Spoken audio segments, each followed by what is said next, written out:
रोमांच एक TV show या ड्रामा सीरीज के आगामी एपिसोड का सारांश लगता है, जिसमें रोमांस, रिश्ते और भावनात्मक उतार-चढ़ाव को दिखाया गया है। आइए इसे सरल और स्पष्ट रूप से समझें। रोशी और तलह का बढ़ता संबंध। इस भाग में रोशी और तलह के बीच की केमिस्ट्री को दिखाया गया है। रोशी तलह को नाश्ता देती है और उसे मजबूर करती है कि वह खाए ताकि उसकी सेहत ठीक रहे। तलह, जो पहले शायद इस तरह के जेस्चर से अजनबी था, अब रोशी के साथ धीरे धीरे घुल मिल रहा है। रोशी की मुस्कान और तलह की नजरें एक दूसरे के प्रति आकर्षण को दर्शाती है, जो धीरे धीरे प्यार में बदलने की ओर बढ़ रहा है। तलह और उसके पिता के बीच की बातचीत। तलह का बाप उसे शादी के लिए प्रेरित करता है और बताता है कि रोशी उसकी जीवनसंगिनी के रूप में एक अच्छा विकल्प हो सकती है। तलह पहले अपनी पिछली शादी, सबीका, के दुखों को लेकर हिचकिचा रहा है और उसका मानना है कि अगर उसने फिर से किसी से शादी की तो वह दुख नहीं सह सकेगा।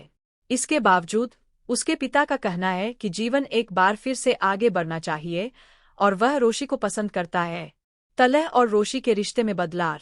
तलह धीरे धीरे अपनी भावनाओं को स्वीकार करने लगता है और अब रोशी को अच्छा लगने लगा है। उसे काम में भी रोशी का ख्याल आता है और वह बार बार उसे देखता है। यह स्थिति दर्शाती है कि दोनों के बीच रिश्ते की नींव बन रही है। आसिम और स्मा का इमोशनल मोमेंट। कहानी में एक नया मोड़ तब आता है जब स्मा गाड़ी में आसिम को देखती है। स्मा के दिल में पुराने दिनों की यादें ताज़ा हो जाती है और उसे आसिम का वह वादा याद आता है कि वह वापस आएगा और उनका रिश्ता फिर से बनाएगा। आसिम का वापस आना स्मा के लिए एक भावनात्मक झटका है और यह दर्शाता है कि उनका अतीत अब फिर से सामने आ सकता है।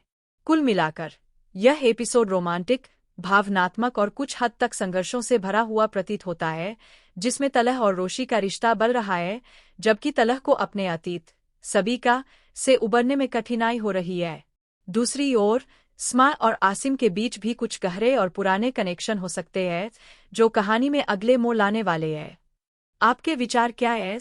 क्या तलह रोशी के साथ रिश्ता बनाने के लिए तैयार होगा?